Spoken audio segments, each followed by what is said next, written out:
Hello and welcome everyone to another weekly episode of This Week in Science. We are back again. This time it's just me and Blair. Justin is traveling, seeing family.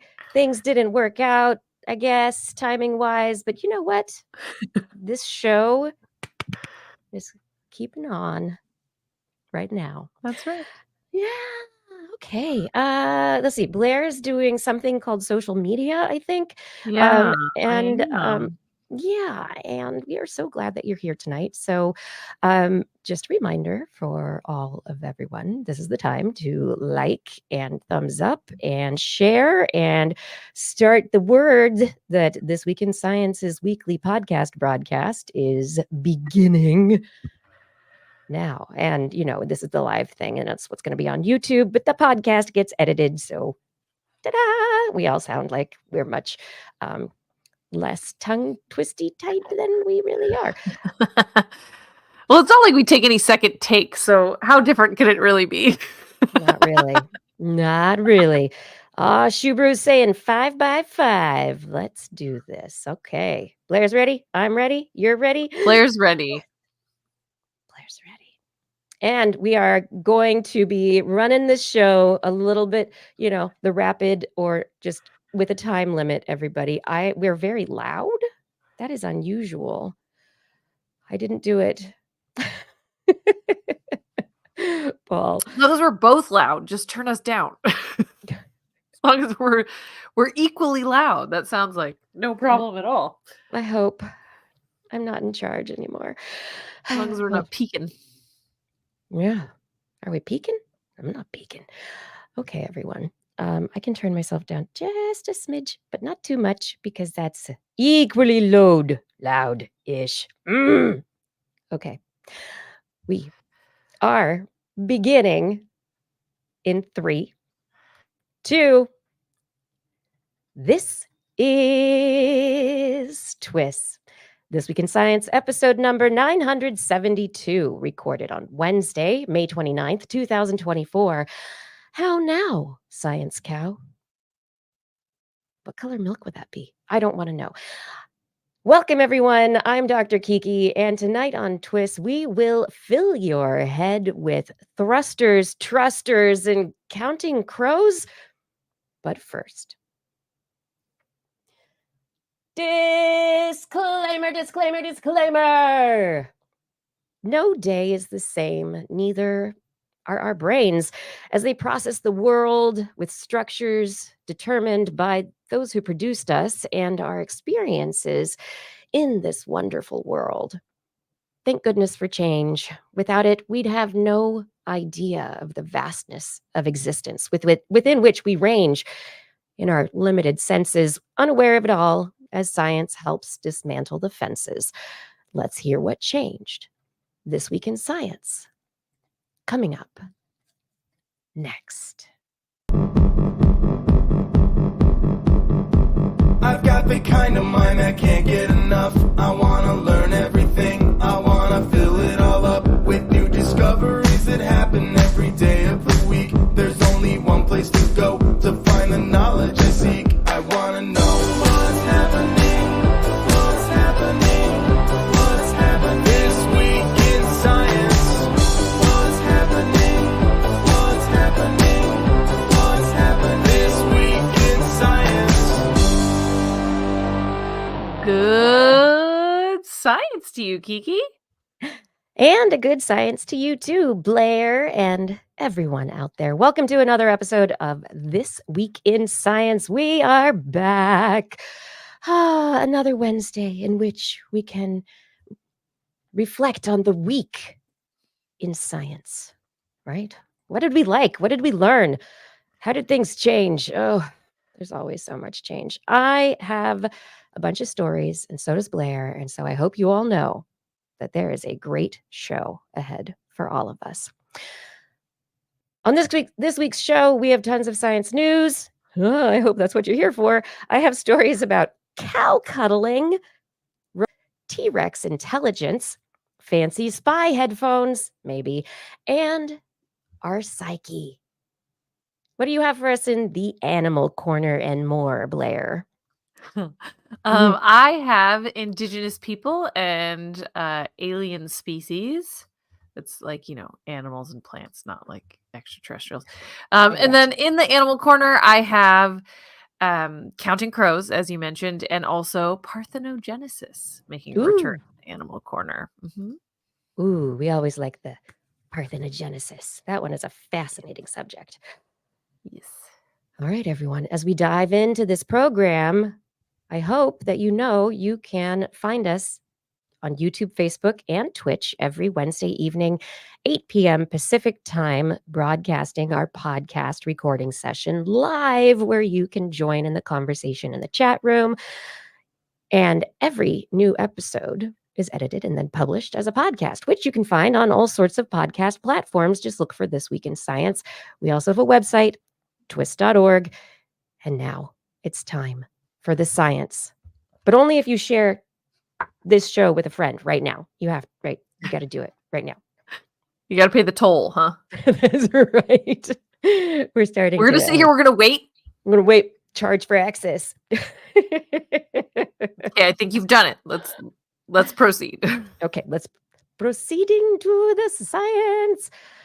Okay, I mentioned our psyche, and it has nothing to do with psychology, consciousness, anything related to the mind or any of that kind of stuff, except for the minds at NASA, engineers who came up with this wonderful Psyche, and scientists who came up with the Psyche spacecraft and Psyche mission.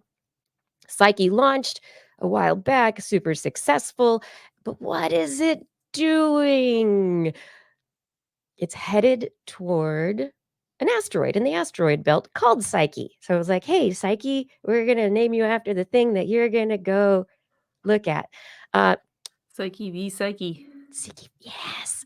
So it's got a whole bunch of instruments. And a couple months ago, it was pretty awesome. They tested their really amazing communications technology, deep space optical communications technology. You still have an issue with time because this isn't quantum based, but the download speed was at about 267 megabits per second to a downlink station here on our planet. And that's about broadband internet speed from 140 million miles away, which is awesome. Internet downloads. Dang. Yeah. Well, anyway, what is Psyche up to this last week? The big news from NASA is that they have turned on the thrusters for this spacecraft. And the thrusters are very exciting for everyone because they're not the normal gas or just the normal propellant that you would expect from a spacecraft, as we have the rockets that launch and all the things that we have come to know from spacecraft. This is an ion thruster. So as it accelerates, because there's really nothing that's going to slow it down, it has a fairly constant release of ions, because they've come up with a way, and they've known about it for a while, but there's an effect that when you have ions, so like a positive or a negative and a negative, they want to push away from each other. And so you have the metal that is part of the spacecraft and the ions that are interacting, and it creates a force by just pushing ions out. The blue glow out the back end of this spacecraft is high energy ions. However, if you were to hold them in your hand, it would basically feel like the weight of an apple. But it's going to make this spacecraft, by the time it gets on its way to Psyche before it has to start the braking, it is going to be traveling at an incredible rate of speed. So it's going to get up to 200,000 kilometers per hour, 124,000 miles per hour. And the intention is for this to slow down all the way to stopped, or they're slamming this thing into an asteroid, or what's Well, it might slam into the asteroid at some point. That's kind of No, but I don't know if they've really said it out loud, but that's what's going to happen. Yeah. So we're using orbital mechanics to take this wonderful spacecraft, and it used the thrust from the engines that got it into orbit to get it past the orbit of Mars, and it's gone way out, but then it's going to come back around Mars again. Now it's like in its ion thruster phase, and it's speeding up, speeding up, speeding up, and then it's actually going to like slow down just a little bit when it gets to Mars, because it's like, if you're at Mars, why not take some pictures and be a little tourist?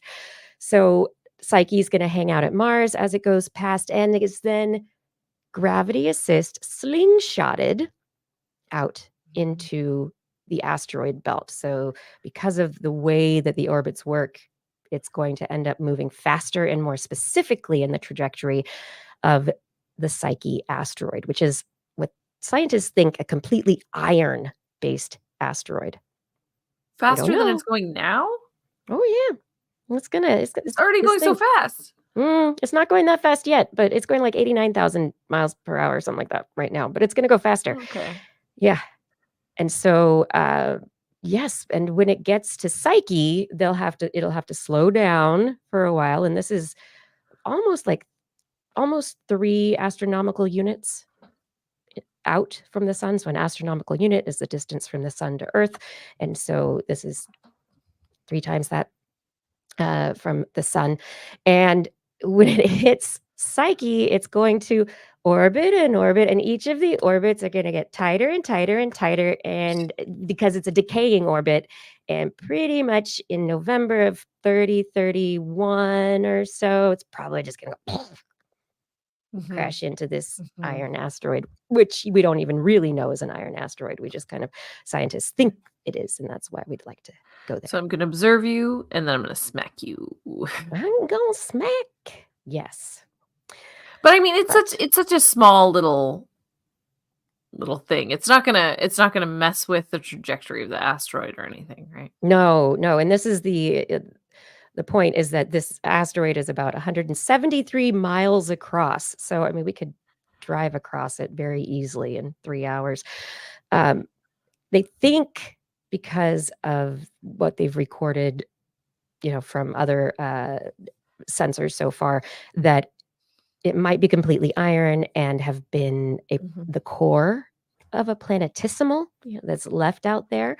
But we don't know until we get there. And hopefully Psyche, with its really awesome deep space optical communication, will be sending a whole bunch of data back to us once it gets there. But it's not going to get there until 2029. So probably this story will continue. Next time we talk about Psyche, it'll probably have something to do with Mars and the slingshot, and that'll be in a couple of years. Well, yeah, 2 years-ish. So we'll return to this story later, unless their marketing team comes up with other things they need to discuss before then.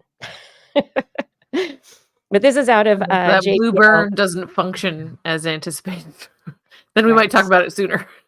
Exactly. But it's really exciting. This is people have talked about using these ionic thrusters. We know there have been a couple of different ways of making this happen, but this is, this is a big thrust burn. It's pretty exciting. And it's blue.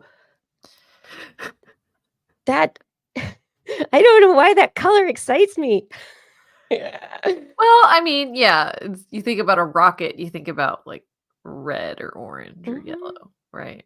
Yeah, it's a neon blue color. So this the frequency of the ions as they're being thrust from the thruster. Got great words tonight. It looks like a Tron thing. I think maybe that's why you're excited. It looks even the shape that you showed, it looks very Tron-esque to me. Very futuristic looking. It is very futuristic. And the other aspect that I had not talked about, which is really exciting, is that it's not just the charged atoms that are getting expelled. These atoms are xenon, which is xenon you could put in a neon bulb. They use xenon very often for that kind of stuff. And there's xenon lasers and that kind of thing. But Psyche's propulsion system is also solar. So it's got a big solar array that is collecting light from the sun to allow it to continue into space. And it's going to keep doing that until somebody tells it to slow down and Wow. do something else. Yeah. A perpetual motion spaceship. But seriously, solar, and then we're using this electrical propulsion. Um, this is so sustainable, right? We need more of Yes. this kind of thinking for on the planet, not just off the planet. That would be nice. Yeah. Let's see. Do you want to? You had only one story for this first part, so I'm going to jump forward from this NASA story into the best thing to come for humanity, especially for celebrities and other people that really, really want to have their conversations heard by strangers across the room. But Kiki, I don't want that. I know. And I am sensationalizing. And this intro, I think I have biased you by framing it in this manner. Okay. But All right. this is, I don't know. The University of Washington team have developed a system that uses artificial intelligence using a single board system within a pair of over-ear headphones, like people who don't really want to get who don't really want to have ear damage when they're listening to their speakers and all that kind of stuff use. And in this, oh my, the things I'm doing right behind the scenes are not working. Oopsies, hold on, Rachel, it's your turn. Editing. Do. So I'm bringing up a video that they've put together to explain, and they've made this available through their University of Washington YouTube channel. And the idea behind these headphones is that you could wear them, and when you look at somebody, you get a sense of their speech, and you can press a little button and it basically records their voice. This is, like the 6 seconds of someone's voice AI can now use to turn anyone into a podcast host or a video host or whatever. But what this system does is it takes directional information, and with stereo microphone inputs, it records someone's voice. So you have to look at the person that you want to hear, and it records their voice, even if it's in a crowded room. And then when it starts working, it isolates that person's voice from the rest of the noise in the environment. So if they're looking at this as, this could help people who are hard of hearing. And that is, I think, a very, will be a great way, because as people tend to lose their hearing as they get older, when you're in the cafe situation, it is harder and harder to get rid of the hum of the voices, that lower frequency sound, and to really pick out the voices of the people that you want to be hearing. But this technology, it also, once you start listening to that person, the person can even turn away from you. As long as the microphone is able to hear the voice, it will continue to isolate that voice from the background noise. Which, is there a camera on it? How does it there's matter? No camera. So how is looking at the person the trigger then? It is, I think it is the trigger because of the stereo aspect. So the way that our ears are positioned on our heads, our brain actually uses stereo information in a directional manner.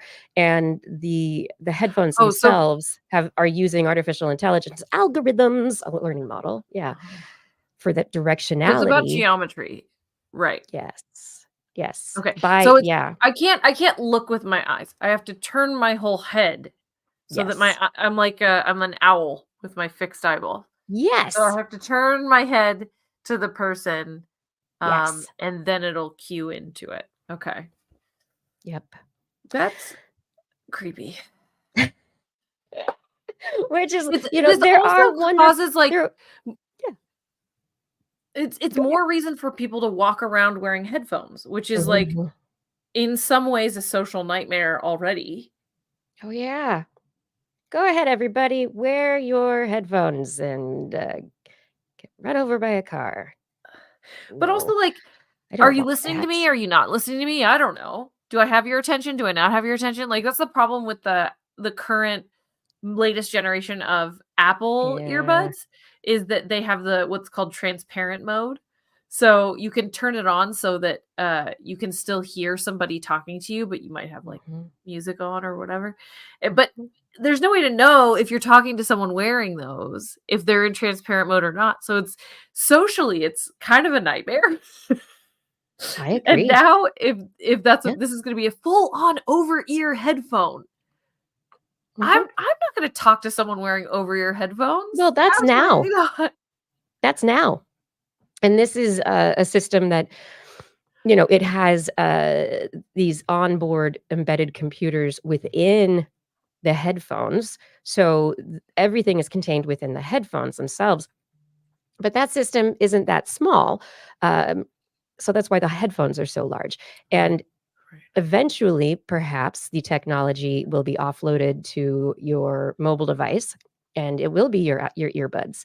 It will be your hearing aids that are Bluetooth attached to that device. Perhaps the processing power can be, moved elsewhere. Perhaps the technology can be miniaturized. Right. There's so But what you many. were kind of sensationalizing earlier is that you can be in a crowded room and having what you think is a private conversation, Yes. but somebody in these headphones could turn to look at you, cue into your voice, and hear your voice out of everyone else's in the room. Yes.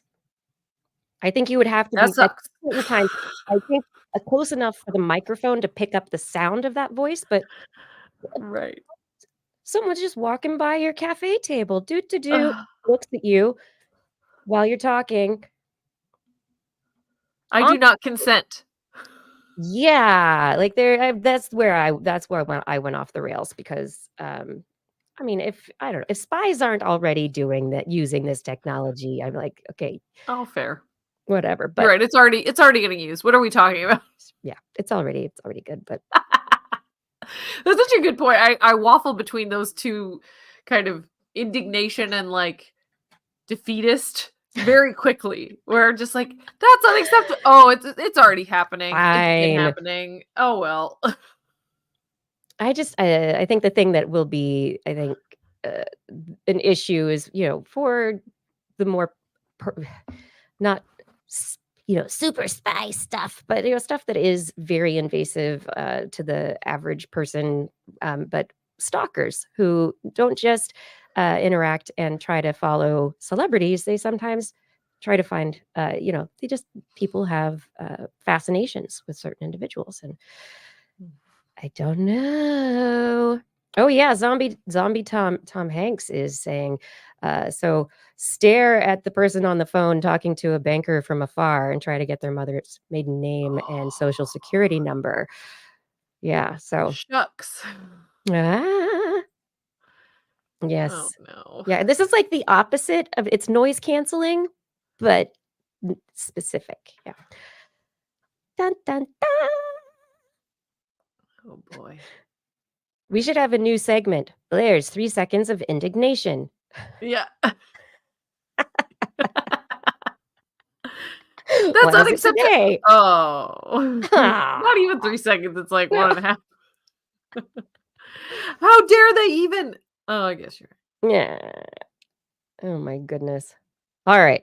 Tell me a story, please. Oh, Yeah. you know how indigenous people across the world knew how to live on the land before colonists showed up and And decided told they them knew how to what was do it. best? Yeah. Yes.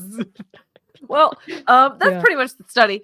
This is an international research team led by Justus Liebig University Gießen, JLU, and Senckenberg Leibniz Institution for Biodiversity and Earth System Research in Germany. So this is not in Germany. The researchers are from Germany, but they looked at indigenous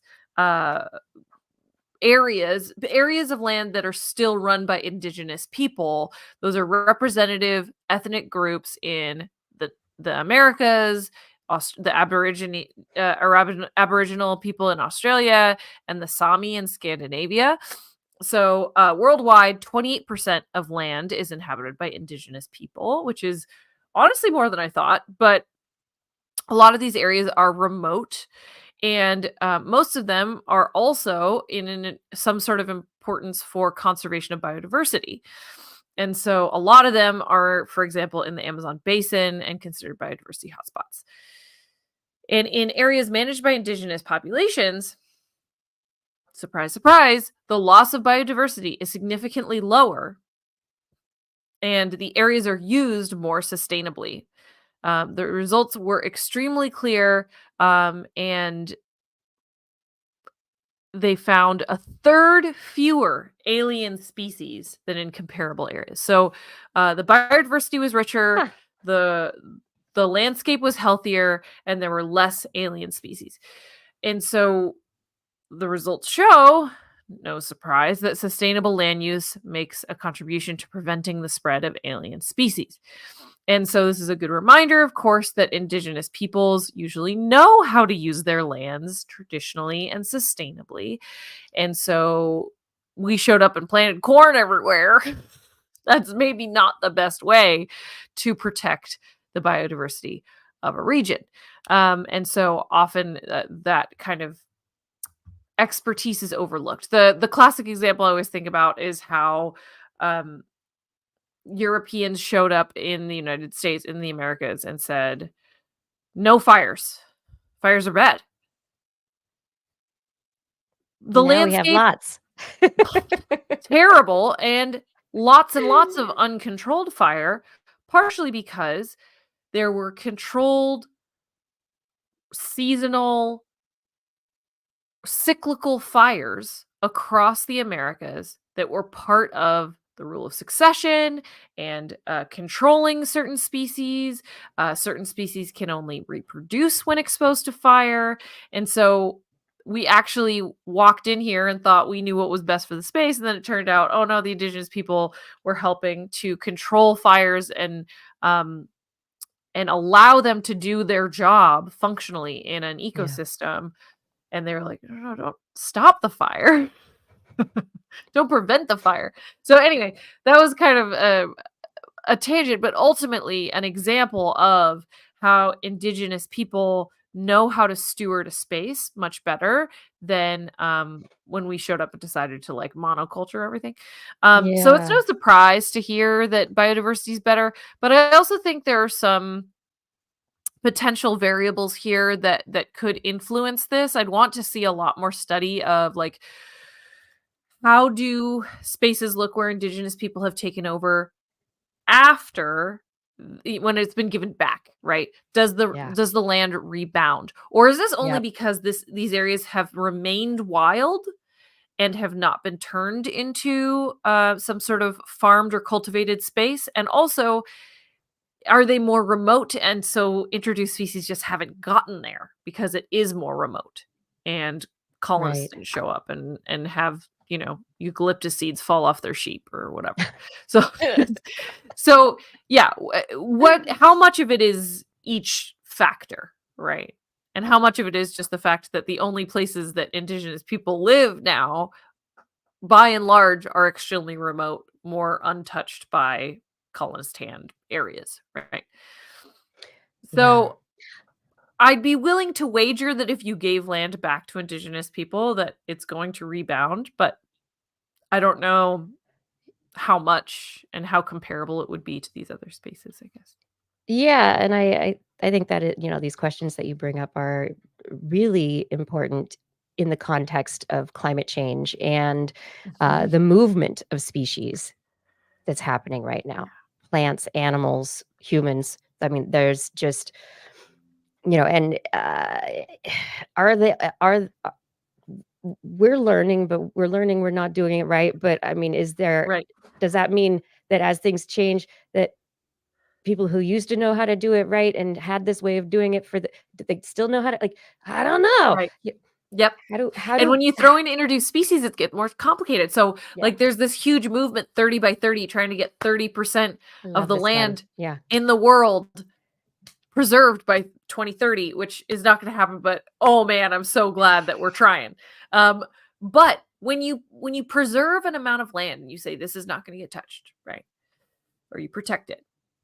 And there are introduced species on that land already. Yeah. What do you do? Do you not touch it because you've preserved that land? Do you try to remove the invasive species? I think it's a case by case basis, right? And it's also a question of resources and all sorts of other things. How easy is it? How hard is it to remove them? How long have they been there? Yeah. Have they replaced another plant or animal functionally in that space that you removing them is actually going to cause problem? Yes. Oh my gosh, it's complicated. Yeah. So my English ivy on my hillside that I am waging war with constantly, it is invasive and it has taken over, and there are other species that would actually do better than it does if I could get the ivy out and put the other species in. The English ivy isn't as good as at getting a low or a deep root system in, so it's not great for erosion. And actually, if a lot of water comes down, that the ivy rootlets are just in the surface, and the whole hill can come sliding down thanks to the water and the ivy. Yeah. So I'm hopeful. I'm looking forward to planting some Oregon grape. I'm going to get a whole bunch of some native species in here. But this is a little microcosm of the questions that you're asking, right? And as I'm doing it, because it's nice weather in the spring, I'm like, whose nest am I destroying? Whose little yes. Whose home is underneath this that I am messing up? So I understand the disruption that I'm causing, but it's things must change. But I'm trying to do it in an educated way. Yeah. And Shubru in Using the chat goats. mentioned that Shubru lives just north of Napa. There's nothing but grapevines up there. I don't think the Indians made a lot of wine. The native peoples in California, I don't think they made much wine, but they did eat a lot of grapes, and there are native grapes in California. Mostly what you're seeing is not native grapes, but no, the ones in the wineries. Yeah. No, most of those came from France, I would assume, but or anyway. Spain or there's all sorts of them. Italy. But you were talking about fires, and I think it's a very interesting topic that you mention, the fires that are increasing as the earth heats up, the forests heat up, and we haven't managed them in a way that would get rid of a lot of the material that would like to burn. And so there's a new study out of the University of California, Riverside, that, you think you're doing good. We're putting these new technologies on the smokestacks, on the manufacturing plants that we're creating to cleanse, to scrub the sulfates out of the air, so that we're putting fewer small particulate aerosolized bits of pollution into our atmosphere. But you think that's really good, and you're like, yay, we're making pollution less. But as you make pollution less, that means there's less stuff in the air to reflect the sunlight. And so forests heat up more. And in addition to heating up more, there's a bounty of carbon dioxide. So the plants are like, I'm going to open my little pores for respiration, like photosynthesis and everything, whenever I feel like it, not all the time, because I don't, this is abundant carbon dioxide. So they're not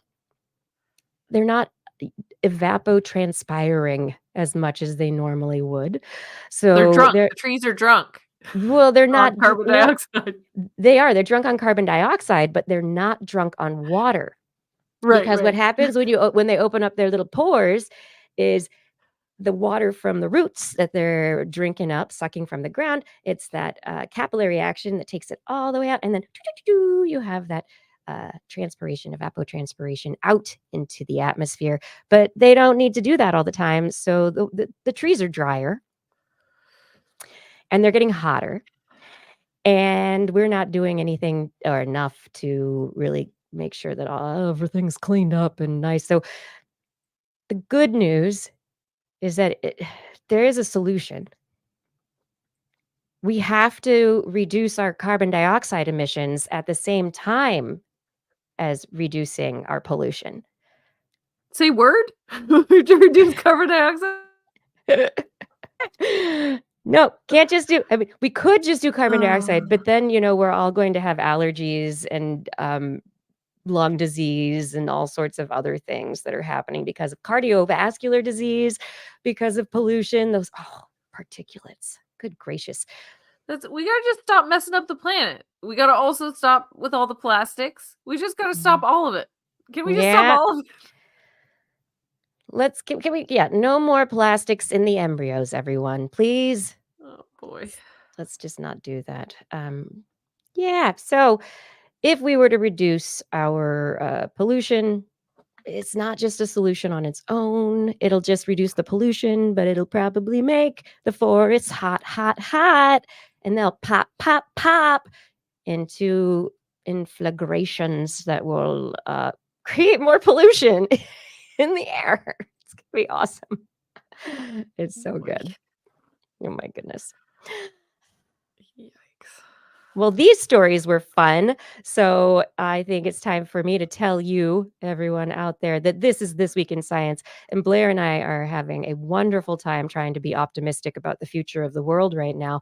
I hope that you are joining us on this journey of joy and exploration. If you're enjoying it, then please share it with a friend. Also, you can head over to twis.org and click on the Patreon link if you'd like to become a patron. And if you do become a patron at the level of your choosing, $10 and more a month, I will thank you by name at the end of the show, usually stumbling over names a little bit, but I do what I can. I try.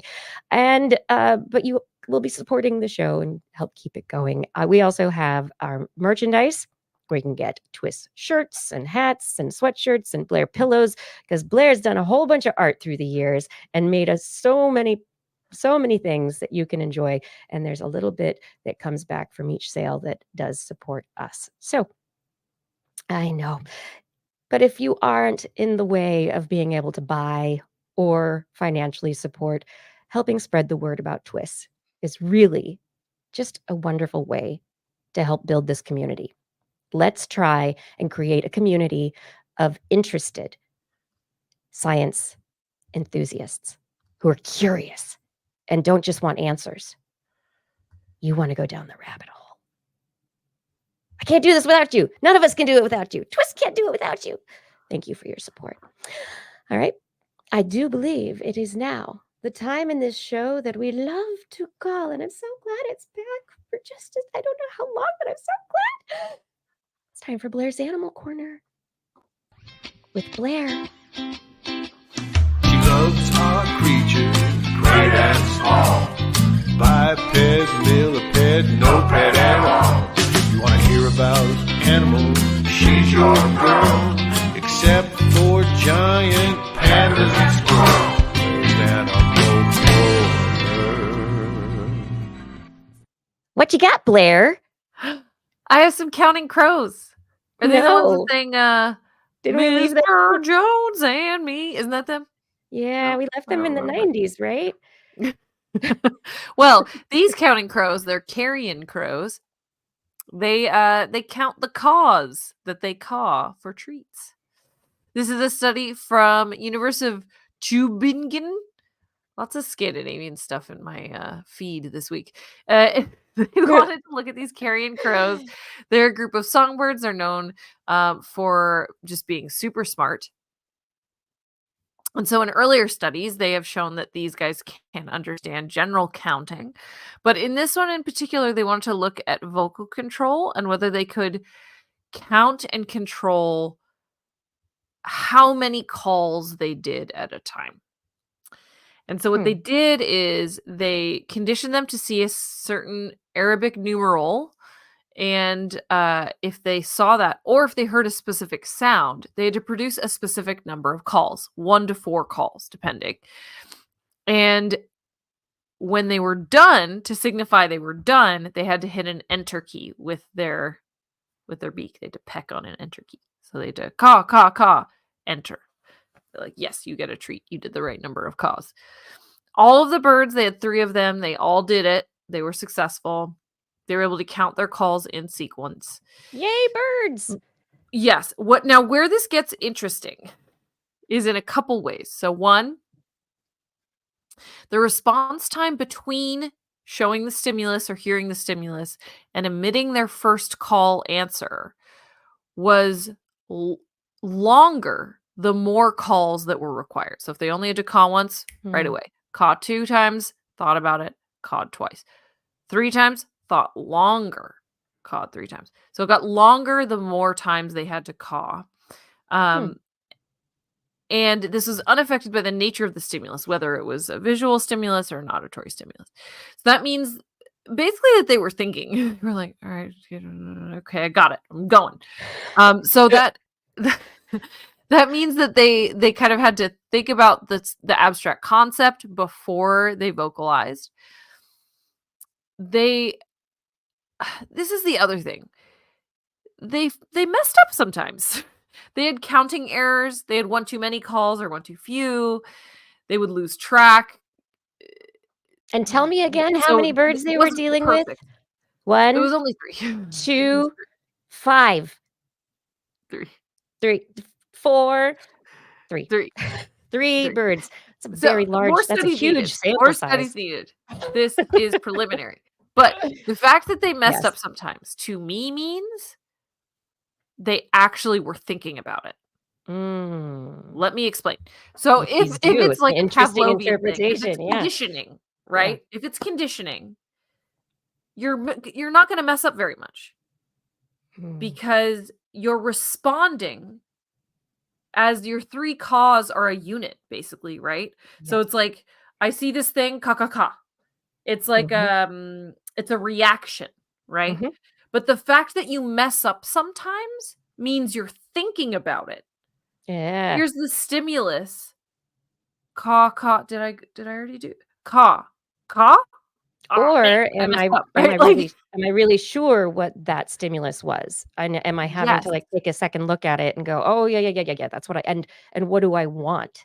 What's the value and what do I want? Which is also important with intelligent birds. Yeah. So that's why, I mean, I don't know what's going on in the crow's brain. These researchers don't know what's going on. Nobody knows. There was no imaging of their brain involved in this. There was no there's a lot more study to be done. But based on this, the conclusions that they drew make sense to me because of that, because of the fact that they did occasionally mess up. That means there's some sort of cognitive process going on. It's not just an impulse response to a stimulus, right? The other thing that's really interesting is that after doing it a pretty long time, hearing the 1, 2, 3, or 4 caws, they were able to process the acoustic properties of the first call in a numerical sequence and predict how many they were going to do. So the inflection of that first caw was different if they're going to do 1, 2, 3, or 4. So it's like caw, I'm done. Caw, caw. That is fascinating. That in itself is really interesting. Which means just on the tonality of it. Yeah, the tonality or the inflection is important which makes sense because there's no enunciation in an animal with no lips. I mean, you say that, but listen to a parrot make some sounds and copy voice. It's all happening. Right? Yeah, and they don't have any lips. Yeah. I'd love to hear the tawny frog mouth enunciate, but yeah. But I think this is great. This is so fascinating because we've fed the birds, the crows during COVID. we fed the crows. We got to know the neighbor crows. We, pay attention to who they are and got to know the neighbor family. And then the murder that comes through, not always the murder, but there's the family. There's a whole bunch of like social dynamics. And then we've realized that when you put food out in particular ways, there are a certain number of caws that the birds do to call their friends in Oh, or they their go, family in. it's Cheez-It Day. Come on over. So sometimes it's just like 2 caws, sometimes it's 4 caws. Yeah. And then when Well, we the know Yeah. we know that crows somehow communicate pretty complex things to each other, because Yes. the one that I always come back to is the study with the masks, right? That there is a Mhm. group of crows that were treated poorly by a person in a particular mask, and they were somehow able to communicate to crows that weren't there to not trust that mask. Mhm. How can you do that? There has to be some sort of language or something that's going on. So They it's turn their heads and they look and they caw twice. right. That's right. Yeah, but the question, what are the number of caws in a caw, caw, caw, caw, caw? And like you said, to our ears, it just sounds like caw, caw, caw, caw, caw, caw, caw. Yeah. But Yep. there is inflection that we're not noticing. That if we paid attention, we'd probably figure out a lot more. But I thank mean, goodness there's our no language Sherlock probably sounds like Holmes. babble. Yeah. I want a Sherlock Holmes crow. Well, I induced by the shape of his shoes and the mask that indeed this person who is here with the same shoes is actually the perpetrator with the mask. So we now no Oh longer need no. to fear the mask. Sherlock Look at the crows. shoes. Oh no. Uh, Do you want to hear about parthenogenic stick insects? Yes. Please. Okay, great. So parthenogenesis. Real quick, catch y'all up if you haven't heard us talk about it in a while. That's when there's only women in a species. The famous example is whiptail lizards. They're only female lizards. They reproduce via parthenogenesis, which is depending on the animal and the type of genetic sequencing they have related to the sex of their offspring. It's different, but ultimately it's some sort of genetic clone of the mother. It's not an exact clone of the mother. It's a doubling of a haplotype of the mother, which like now we're getting deep into high school biology for those of you that remember it. But long story short, parthenogenesis is when there are only females and they have found a way to create a zygote in their body, mature it, and have babies only using their own set of genes. So there are animals really out there that have done this for tens or hundreds of thousands of years, maybe longer. And so there's so many questions. How does a species evolve out of the use of a male? How do they maintain genetic diversity? Do they maintain genetic diversity, or is this an evolutionary dead end that we just haven't seen come to pass yet? There's lots and lots of questions. So one of the examples of parthenogenesis is a stick insect.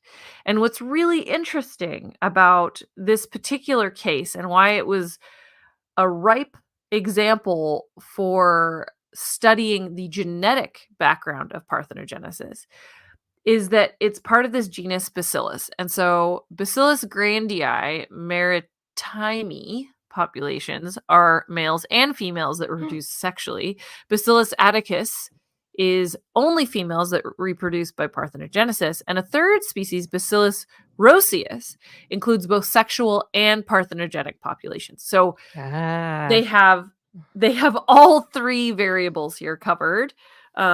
All one, all the other, and a mix. So they can look at the genes involved in male reproduction in these three different species who are closely This is related. like the dream model system for reproduction in a scientist world. I'm like, oh my goodness. It's like looking at the different cowbird species to see about which ones are doing different parasite strategies and okay, yes. Yes. This is the Compare jackpot the for sure. species. Yes. So the researchers who looked at this, who I lost where they were from, University of Bologna. What do you actually say? It's got to be Bologna, right? Oh, Is that how no. you would say it? I don't actually. Yeah. It just occurred to me right now. I don't know how you say that. Feels really dumb. Oh, Americans are Someone in the chat terrible. room, please save me. Oh, do you know, Kiki? How do you say it? I think it's closer to Bologna. Yeah. Bologna. Bologna. Anyway, Bologna. okay.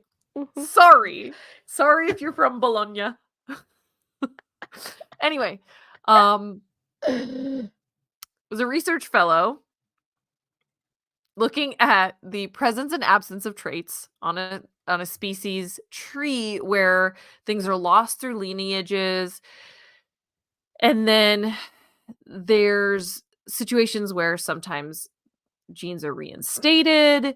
So basically, this researcher, Giobi Forni, wanted to look at the specific genes related to male reproduction and why they might be maintained in a parthenogenic species. So that's really the question here, is like, if you've lost all need for males in this stick insect population, why would your genetic code still have anything related to male reproduction? Why would it be there?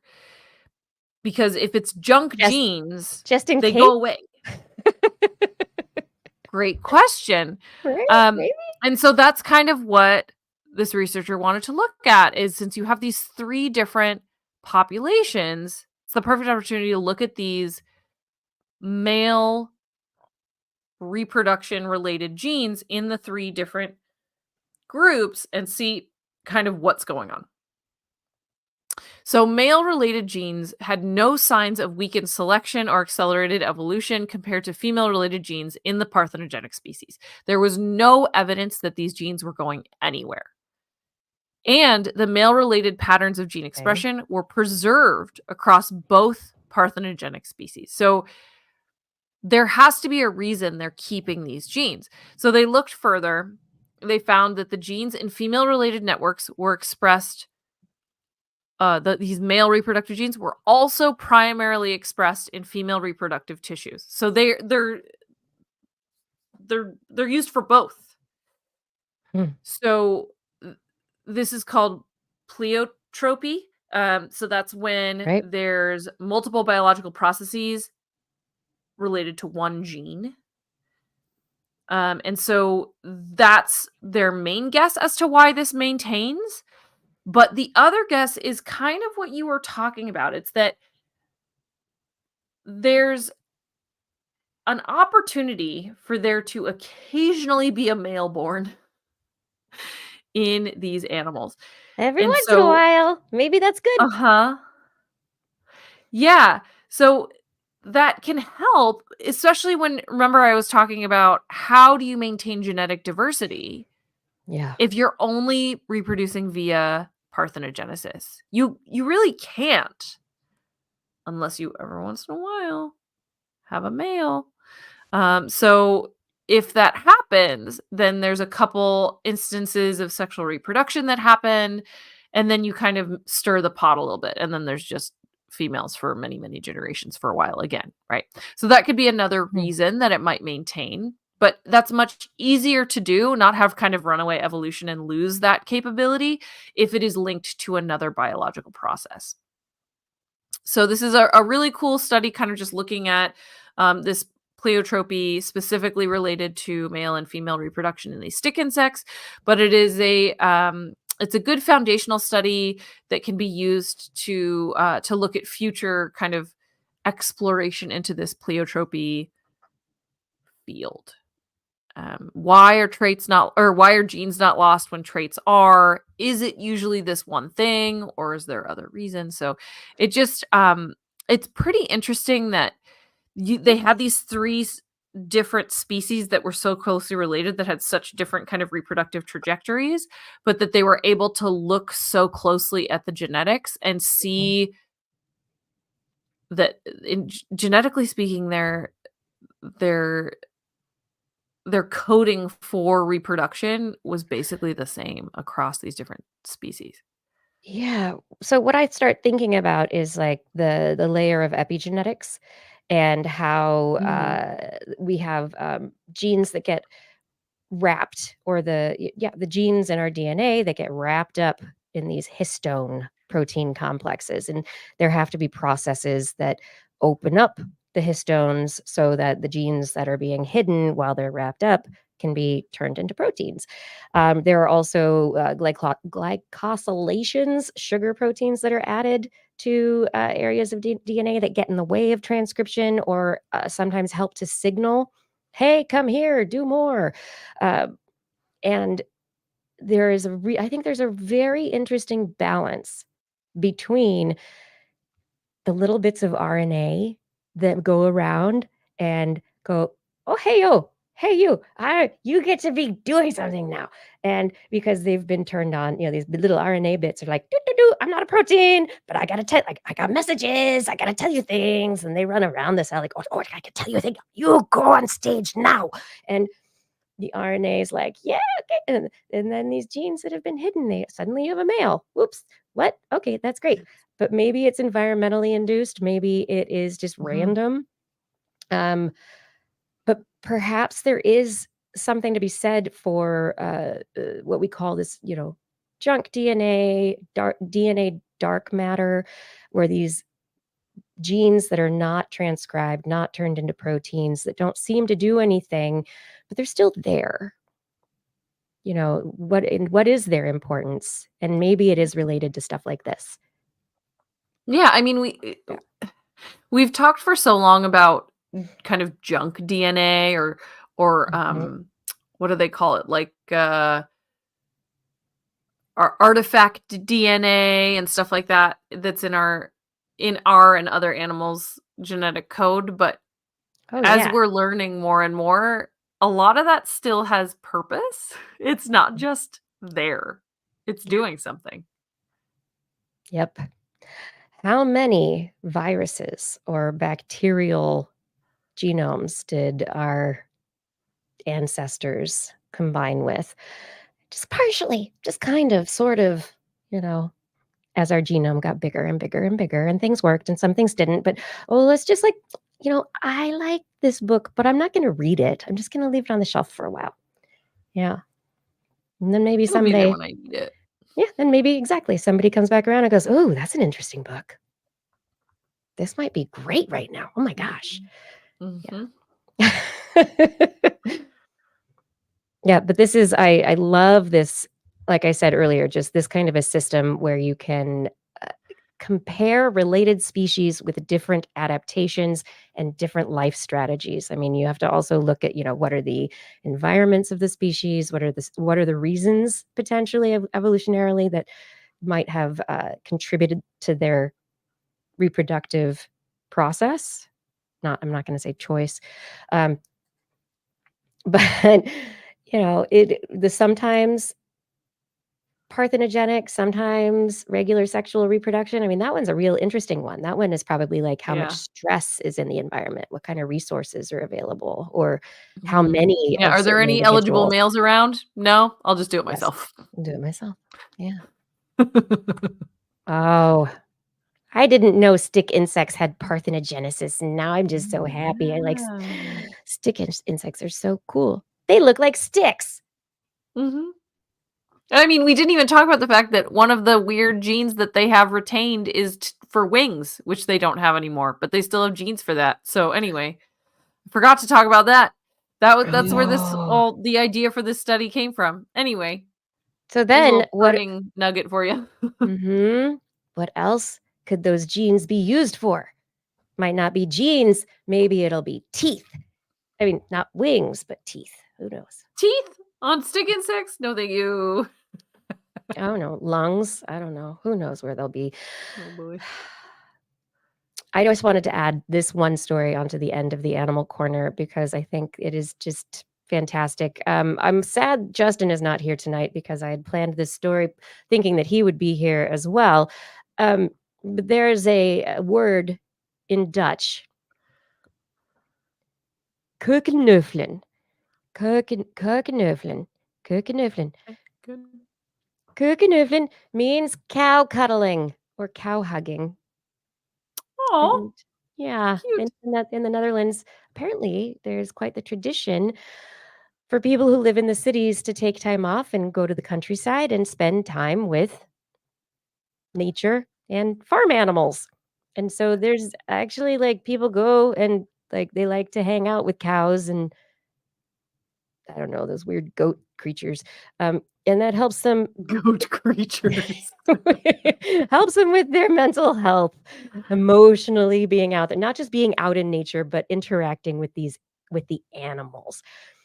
And so this particular study that was just published in Human and Animal Interactions, Cow Cuddling, Cognitive Considerations in Bovine-Assisted Therapy.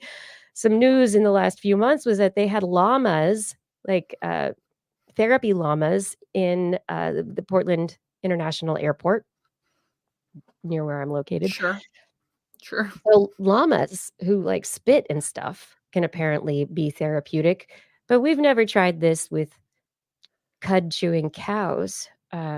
Except, so these researchers said, "Hey, let's look at it this way." And there's a whole scale that has been used before called the Human Animal Interaction Scale that they asked people how hugging cows and being with cows made them feel. Was it good? Was it bad? And then they asked the cows. No, I'm sorry, they did not ask the cows.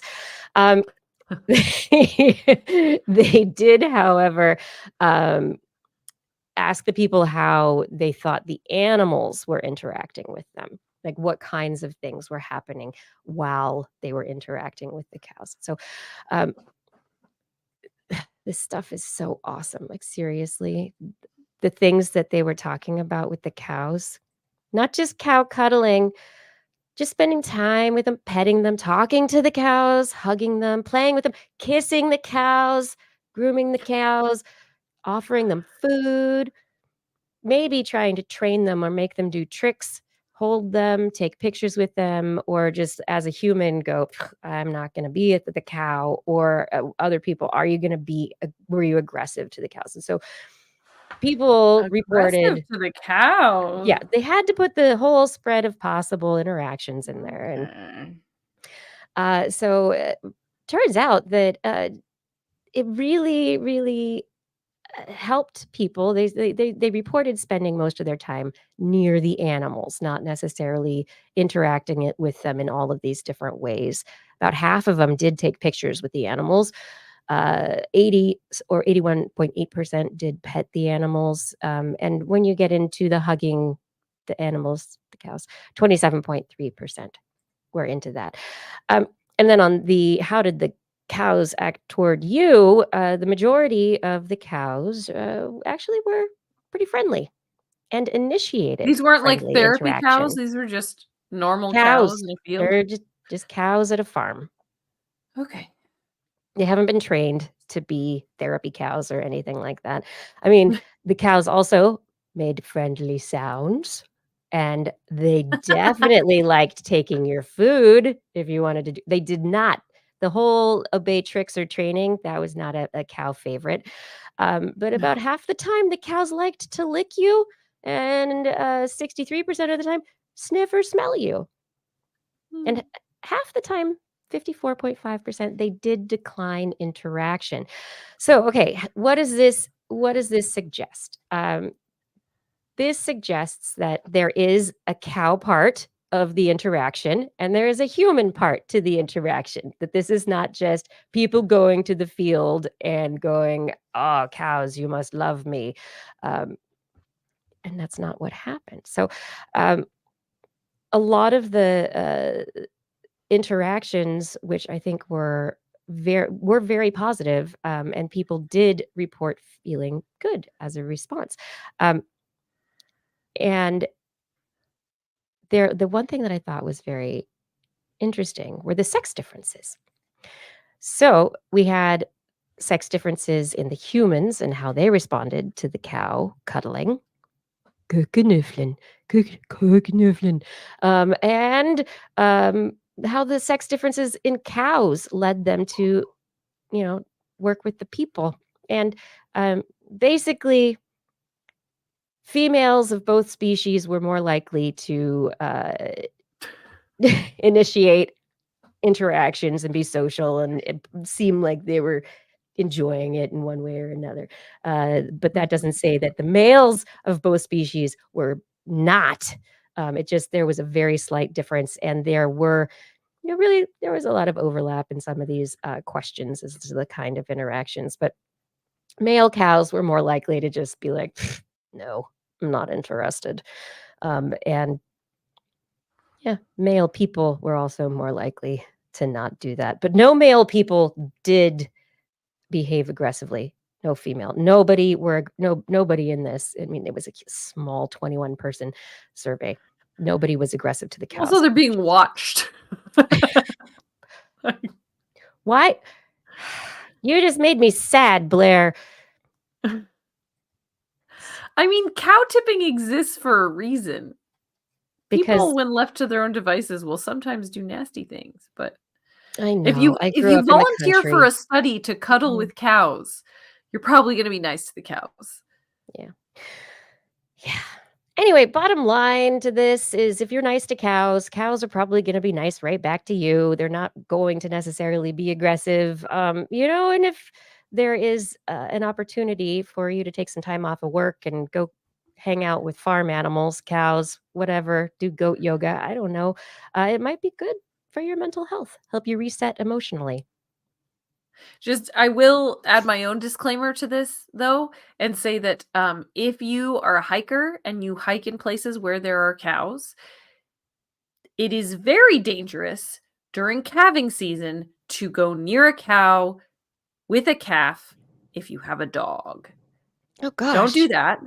People that's die. bad. That's bad in any animal situation. Yes. No. But leave them alone. When we talk about the more people die from this, more people die from that than sharks, right? That whole soapbox that I have. Cows are pretty high. A couple hundred people a year die from cow attacks because they get in between the cow and the calf with a dog. So don't approach a cow you don't know without the cow's owner nearby to tell you what is safe and is not safe. And also, if you have a dog with you, don't approach a cow, period. Yeah. Just throw it out there. No, cows know dogs as herding animals that bark at them and nip at their heels and yes. Anyway, yes. I mean, generally, do not approach an animal that you do not know. That's a good idea. And if you're going to go to a farm to seek out animal friendship, I don't just go say hi to the cows. Make sure that there's okay. Maybe this should be you should go to the farm with a minder, or maybe it should be a very an observed situation, as you said, or a managed, facilitated Even better, situation. Volunteer at an animal shelter. You'll get a lot of the same benefits. Yeah, and you'll be doing good. So do that. Good. That's right. So in the kitten room at an animal shelter, play with kittens. You'll get some good stuff. Yeah. So people who were asked, they were like, "Oh yeah, it wasn't a big deal that this bull was shy, but when he finally started to approach me, it felt so good, like I was special." And participants were concerned about being stepped on or pushed by the steers, but it didn't happen.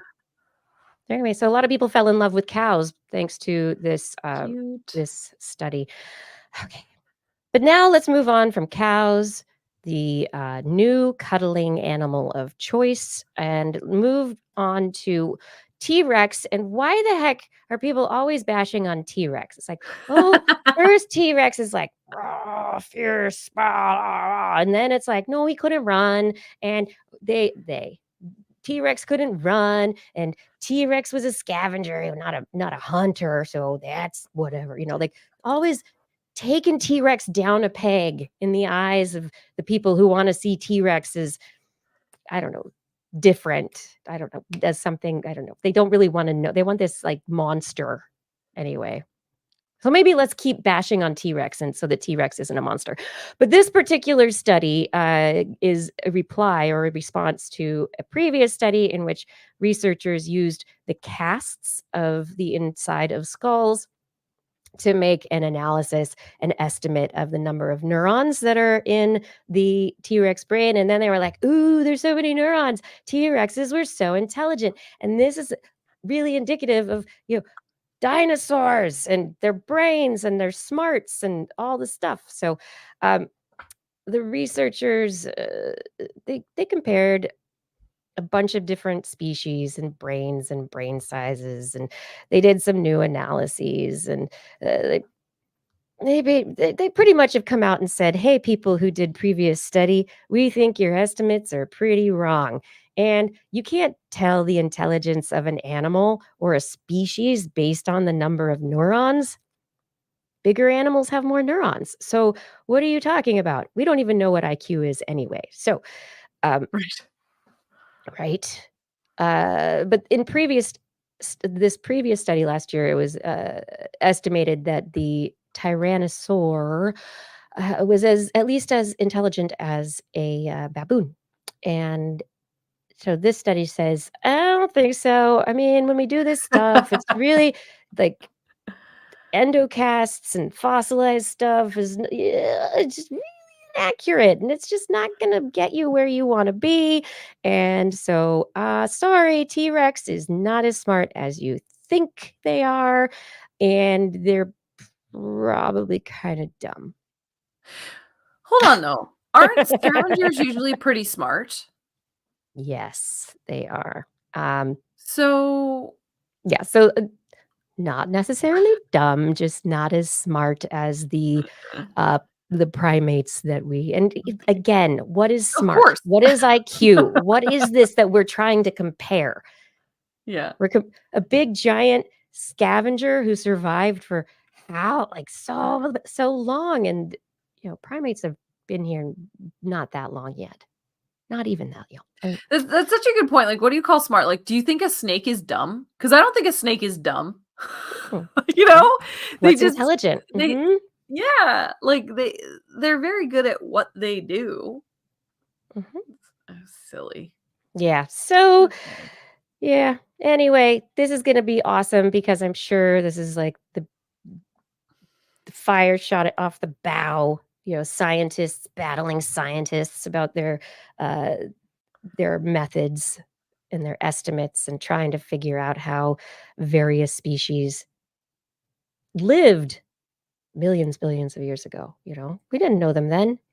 How can we know them now? We want to tell No, and we stories. can't do behavioral studies on them because they're gone. So Yeah. All we could do We don't is know. look at birds. Yeah. Which are pretty smart. Birds are Which are pretty smart. So Yep. Depends on the species, though, and the reason, and what is the smart? What is the smart you want? right. It all depends.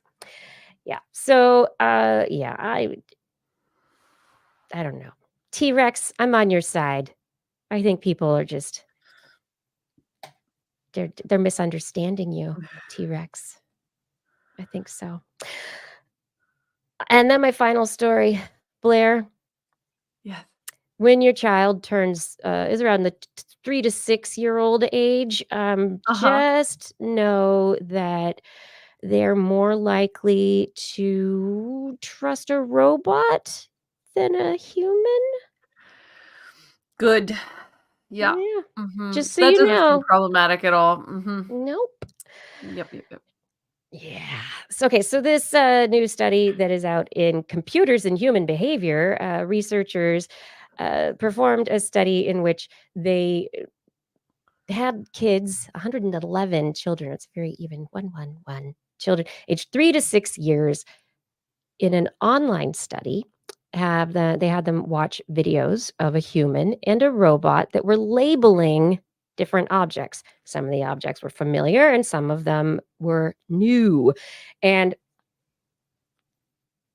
they found that the kids, they asked the kids, like, okay, which object are you trusting the labeling of? Which individual, the robot or the human, was more likely to be labeling it correctly. And the novel or new objects were the most important questions. And the kids were biased to the robots. They really, really trusted the robots more. And the evaluations they did in the abstract here says their social evaluations also tended much more strongly towards a general robot preference. Okay. But let Yeah. me give you the Yeah. but. Yes, We please. don't have to be too concerned, because it appears that around the age of 3 and around, kids are understanding and learning agency, and that different individuals as humans have agency, which means they can do what they want, they can make mistakes, they can do whatever. And so in this situation that might be a learning situation, the kids were more likely to trust the robots because the robots don't have agency. And the kids, perhaps, this is what the researchers are concluding, is that kids understand that idea of agency, allow it to be humans that have agency. But that means when it comes to a question of like, who do you think did the best job at the labeling and which one do you trust to have put the right label on this thingy? Kids are like, the robot. Because people make mistakes and I don't trust people. See, unfortunately, you've caught me on a really bad week for this, because Yes. Google launched their AI situation this week, right? Where they not give happy. the AI answer up top, and I'm sure everyone's very aware of that, but I now have a severe distrust of robots or computers or whatever you want to call it, where now I feel like I have to triple check literally everything that my phone or computer tells me. And I need hope to this find is a new blip, like, maybe. I don't know. I don't know. I think I'm gonna like get a computer that's like not identified with me at all. Get a like VPN and the Tor browser. I'm going dark web, everybody. I mean, I need a search engine that actually works, and I don't think that any of searches. that searches and Like, find that has been, I don't know, cataloging and has its black box that can actually that actually give searches you and like gives you top results based on actual views instead of who pays them the most, and then also doesn't make up answers to things based on Onion articles and tell people to eat one rock a day. Anyway, yeah, so I think this is we're in it for an interesting year, 5 years, 10 years. I really don't know. I mean, if you talk to AI experts, some of them think that this is all going to implode within a couple of years and we're going to have to start over with AI, that it's like fundamentally broken. So if that's the case, this is all going to fix itself. But if we continue with this kind of shoddy AI model, it's going to be a tough road to hoe teaching our children when to trust technology and when not to, and for us to figure it out too. Also, when us to how we can teach our parents when to trust technology and when not to. Or so many. It's everything. I mean, honestly, this is the kind of thing, not just media and, newspapers and magazines and the places, television stations where we used to get our news, but also, there's a real problem with how people get information, and the algorithms and the large language learning models that are starting to put information together and talk to us about this stuff. There does need to be regulation, and also probably not commercial funding. So it needs to be like libraries. It needs to be like I don't know, phones and the phone lines, the post office. I know here in the United States, some people want to get rid of the post office, not pay for it, and make it a business venture. No. There are Please, things. no. We need the commons, and the commons, they're worth it, and our information is worth it. So this is a nonprofit venture, at least. And I know, the Biden administration has, with the CHIPS Act, has also set money aside to invest in governmental aspects of understanding the algorithms and the research. So it's not only in the hands of corporations, but at the same time, is that any better or good? We have to, there needs to be, we got to figure out how to do things in a way that we learn how to trust and learn who we can trust, how we can trust, and when we can trust, but never trust fully.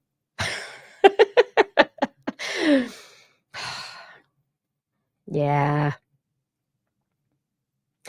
There's a whole bunch of stuff out there. Our kids are going to have so much fun. Yeah. It's a new landscape for sure. It's a new landscape. You ready to head out? I think have we done it?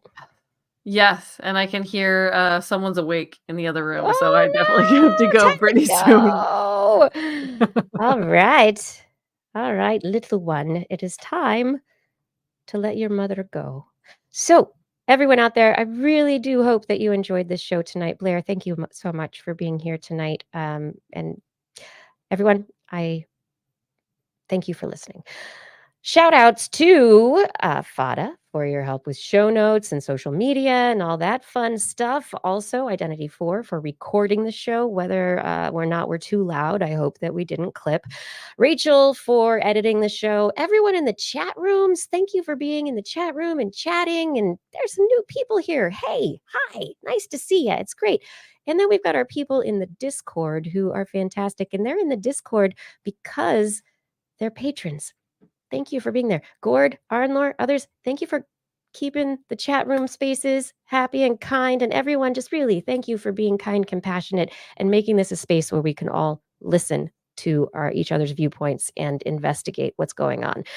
And of course, if you would like to help out, you can be like one of these people I'm going to read the names of now, our TWIS patrons. Thank you to Alan Viola, Aaron Anathema, Arthur Kepler, Craig Potts, Mary Gertz, Teresa Smith, Richard Badge, Bob Coles, Kent Northcote, George Corris, Pierre Velazarb, John Ratnaswamy, Chris Wozniak, Vegard Chefstad, Donathan Stiles, a.k.a. Don Stylo, Ali Coffin, Reagan, Schubrus, Eric Forfar, Don Mundus, P.I.G., Stephen Alberon, Daryl Myshak, Andrew Swanson, Fredis 104, Sky Luke, Paul Ronovich, Kevin Rigden Noodles, Jack, Brian Carrington, David Youngblood, Sean Clarence Lamb, John McKee, Greg Riley, Mark Hessenflow, Steve Leeson, aka Zima, Ken Hayes, Howard Tan, Christopher Rabin, Richard, Brendan Minish, Johnny Gridley.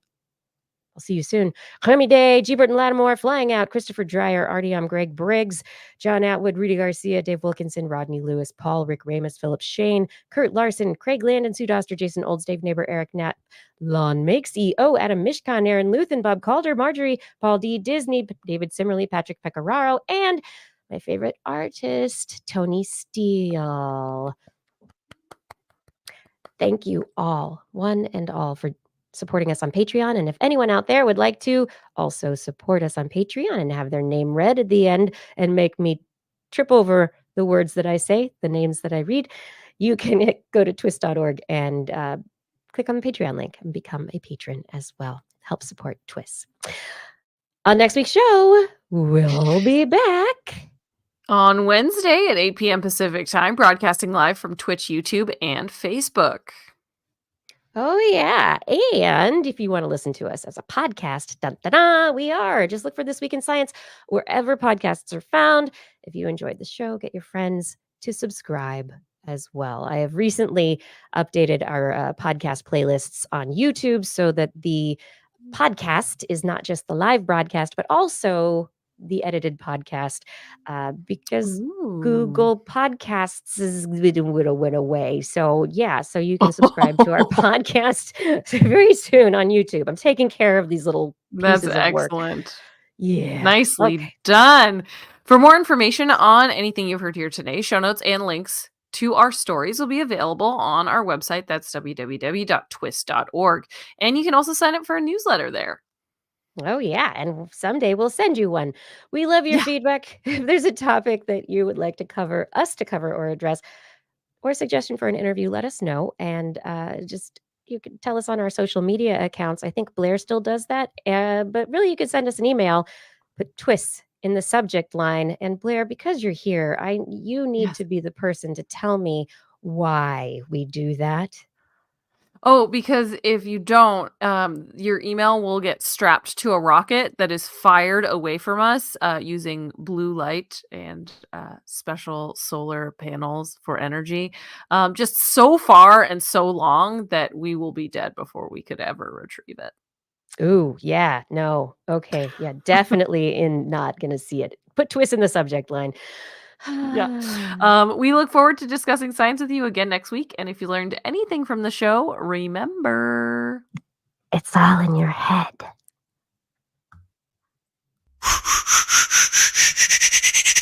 This week in science. This week in science. This week in science. This week in science, it's the end of the world. So I'm setting up shop, got my banner unfurled. It says the scientist is in, I'm gonna sell my advice. Show them how to stop the robots with a simple device. I'll reverse global warming with a wave of my hand. And all it'll cost you is a couple of grand. 'Cause this week's science is coming your way. So everybody listen to what I say. I use the scientific method for all that it's worth. And I'll broadcast my opinion all over the earth. 'Cause it's This Week in Science. This Week in Science. This Week in Science. Science. Science. This Week in Science. This Week in Science. This Week in Science. Woo! Thank you, everyone, for joining us. This is the after show no show. It's after the show, but there's not going to be an after the show because Blair needs to put on her mom go, hat. Mom. Yes. Yeah, I have to go, Mom. I will tell you, Kiki, I will not be here next week for sure. Okay. I am going to a Parks and Rec Commission meeting where I am being given, I'm being considered for an award. So I'm going to do that. Yay! Congratulations. And That's I think it's exciting. called, like, employee excellence something. I don't know. But I'm gonna go do that. I'm so surprised. Like, I mean, seriously. What? Yeah. Like you do, So like you employee well. What? I try. I I try know to do you- good stuff. I know you do. Yeah. So yeah. Very well deserved, and I'm excited for you. Oh, thank you. Congratulations. Yeah, thanks. Yeah. Look at Okay. congratulations there. All right, everybody. So we're not going to be doing the after show right now. And yes. Yeah. Yellow hands, yellow heart, red. Good night, everyone. Good night around the world. Let's try to find peace and compassion when we can and where we can. It's a hard time, I know. Thank you all for joining us. Stay safe. Stay healthy. Stay curious. And of course, stay lucky. We'll see you again next week. Good night.